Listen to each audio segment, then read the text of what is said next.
Welcome back to my YouTube channel. আজকে আমাদের বাড়ি ফেরার পালা। তো আমরা মুন্নারে যে হোটেলটায় ছিলাম সেই হোটেলের তোমাদের রুম ট্যুর করাইনি, কারণ আমরা এসে খুব টায়ার্ড ছিলাম। তো তোমাদের একটু ছোট্ট করে রুম ট্যুরটা করিয়ে দেবো। করিয়ে আজকে আমরা চলে যাব এখান থেকে। আমরা কোচি এয়ারপোর্ট থেকে ফ্লাইট ধরবো। তো বন্ধুরা, এই হচ্ছে রুম। বেড দেওয়া আছে, একটা বেডের সাইডে তোমাদের একটা ছোট্ট টেবিল মতন আছে, তাতেও লক দেওয়া আছে। একটা কাবার্ড আছে, কাবার্ডের সাইডে আয়না আছে, লক দেওয়া আছে এটাতেও। আর এটা হচ্ছে বাথরুম, ওয়াশরুমটা পরে দেখাচ্ছি। একটা টিভি আছে, একটা টেবিল দেওয়া আছে যেটায় বসে তোমরা লাঞ্চ ডিনার করতে পারো। এখানটায় জানলা আছে, খুব সুন্দর একটা জানলা আছে। আর এটা হচ্ছে বাইরের ব্যালকনিটা, তোমাদের দেখাই। এই দেখো ব্যালকনিটা কি সুন্দর, দেখো ভিউটা আসছে, দেখো কি সুন্দর। আচ্ছা, এটা হলো বেডটা, তো তোমাদের আগে দেখিয়ে দিয়েছি। আর এখানে ওয়াশরুমটা দেখিয়ে দিই।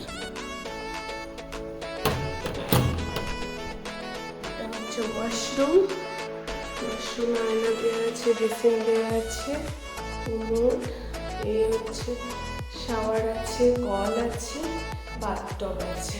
তো এটা হচ্ছে ওয়াশরুম, বেশ বড় সড়ো ওয়াশরুমটা, তো বেশ ভালো। তবে এখানে একটাই প্রবলেম মুন্নারের মধ্যে, যেটা হচ্ছে মুন্নারে একটাই প্রবলেম, যেটা হচ্ছে আমরা এটা হোমস্টে থেকে বেশ কিছুটা যেতে হবে, তারপরে মুন্নার টাউনটা মোটামুটি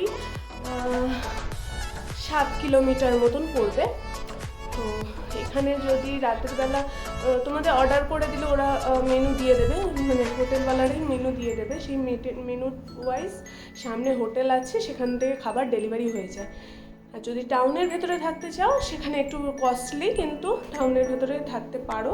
আদারওয়াইজ এইরকম রুম টাউনে গেলে প্রায় 3.5-এর কাছাকাছি নিয়ে নেবে, যেটা আমাদের 1600 টাকা পড়েছে। 1600 টাকায় এত ভালো রুম।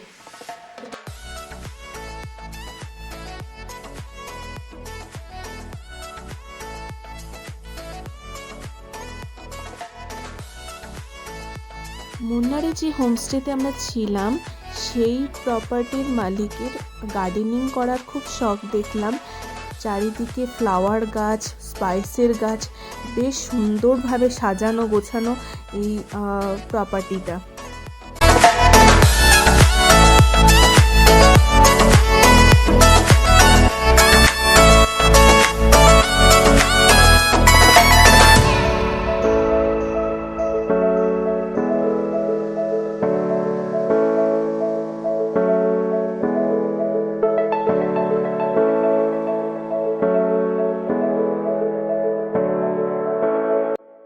উনি গার্ডেনিংয়ের মধ্যে একটা জায়গায় পুরো ফার্মিং করেছেন স্পাইসের। আর এর মধ্যে দেখতেই পাচ্ছ তোমরা যে জায়ফলের গাছও রয়েছে, তার সাথে রয়েছে ছোটো এলাচের গাছ। তো এরকম প্রচুর গাছ উনি করে রেখেছেন, যেমন লঙ্কা, ঢ্যাঁড়স, বিভিন্ন রকম সবজি।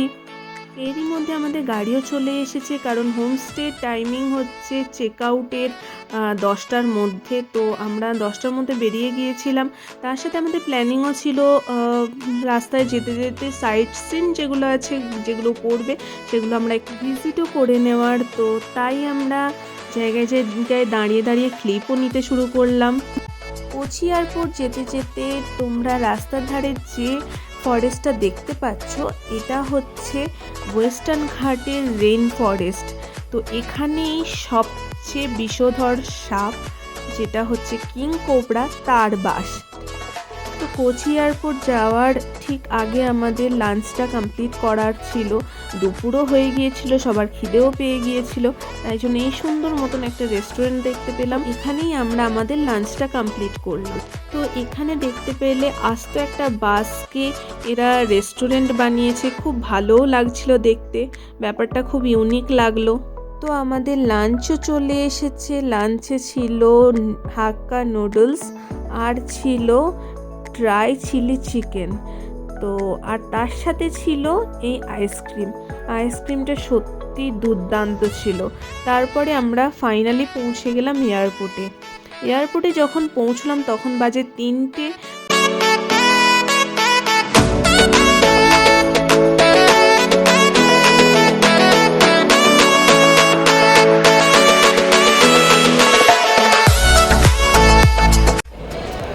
প্লাস্টিক দিয়ে র্যাপ করাবে সেটাতেও 500 টাকা নিয়ে নিল, মানে র্যাপিং করানোর জন্য 500 টাকাটা গায়ে লাগে। তো যাই হোক, করাতেই হতো কারণ লাগেজ ব্যাগটা ফেটে গেছে, সেহেতু করা হলো। ওর বাড়ি যাওয়ার জন্য ফুল এক্সাইটেড। হ্যাঁ, 10 দিন পরে বাড়ি যাচ্ছে, খুব খুশি না? আর কিছু বলতে চাও? তো আশা করি তোমরা বুঝতেই পেরেছো আমি কী বিষয়ে কথা বলছি। যারা আমার ট্রাভেল ভিডিওটা এনজয় করছিলে, পুরো ব্লগগুলো দেখছিলে, তারা জানো ফ্লাইটে আমাদের একটা লাগেজ ব্যাগ ফেটে গিয়েছিল। তো সেটাকেই ফেরত নিয়ে যাওয়ার জন্য আমাদের এই প্যাকেজিংটা করতে হয়েছিল, যেটা প্লাস্টিক কাভার। ফ্লাইটের বোর্ডিংয়ের সময় প্রায় হয়ে এসেছে, এবার আমরা ফ্লাইটে উঠবো। তোমাদের সিকিউরিটি চেকিংটা দেখাইনি, কারণ ওখানে সিকিউরিটি রিজন থাকে, আমি এই জন্য চেকিংটা দেখাইনি। আমাদের লাগেজ একটু বেশি হয়েছিল, তো অনেকটাই ভারী হয়ে গিয়েছিলো, প্রায় 4 কেজি মতন। তার জন্য 2 কেজি ওরা ইয়ে করেছে, ছাড় দিয়েছে, আর 2 কেজির টাকা নিয়েছে, মোটামুটি 1100 টাকা মতন। যে প্যাকেজটা আমাদের তোমরা দেখিয়েছ, যেটা আমাদের ইয়ে হলো, মানে ফেটে গিয়েছিল যে লাগেজটা, সেটাকে আমরা র্যাপ করিয়ে নিয়েছি। এবারে ইয়েতে যাবো।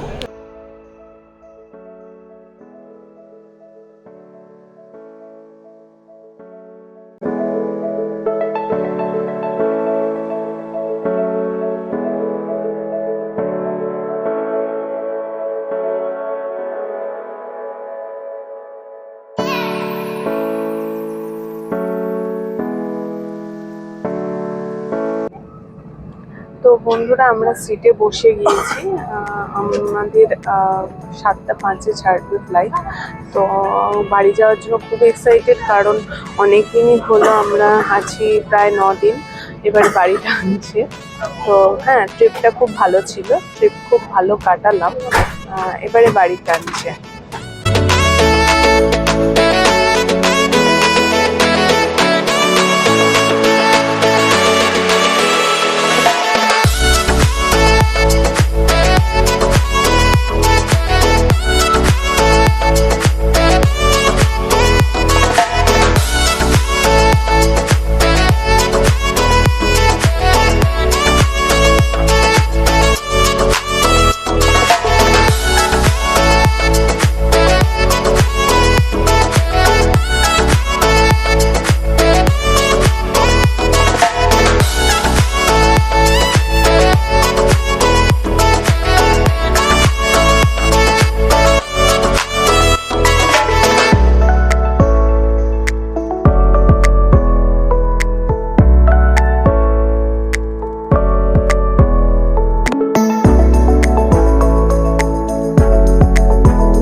আমাদের ফ্লাইটটা ছিল কোচি এয়ারপোর্ট থেকে ব্যাঙ্গালোর অবধি, ব্যাঙ্গালোর থেকে আবার এই ফ্লাইটটাই উড়ে যাবে কলকাতার জন্য।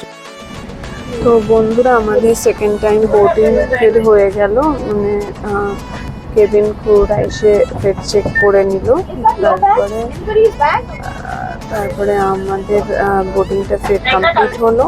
এখানে ক্লিনিং প্রসেস চলছে। তো আমাদের ফ্লাইট এখনও প্রায় 35 মিনিট লেট আছে, মানে 35 মিনিট ছাড়া দেরি আছে। তো হয়তো তারপরে এন্ট্রিও করা শুরু করবে কলকাতার উদ্দেশ্যে যারা যাবে। তো দেখি কলকাতায় কখন পৌঁছাই, বাড়ি যেতে ইচ্ছে করছে।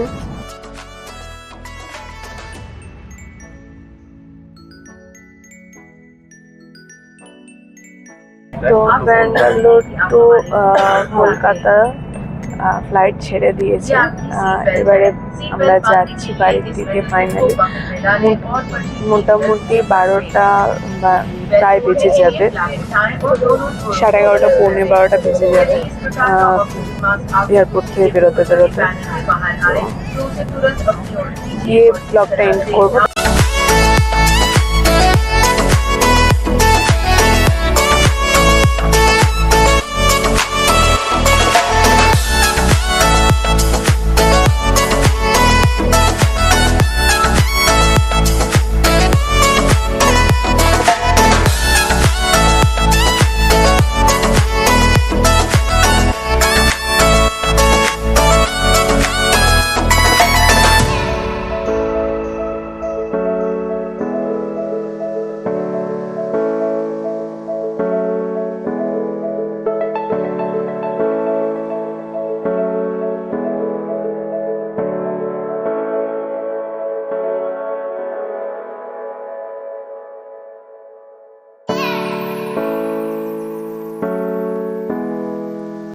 তো ফাইনালি আমরা কলকাতায় পৌঁছে গেলাম। এই ব্লগটা আমি এখানেই এন্ড করলাম। সাউথ ইন্ডিয়া ট্রাভেল ব্লগ তোমাদের কেমন লাগলো অবশ্যই জানিও।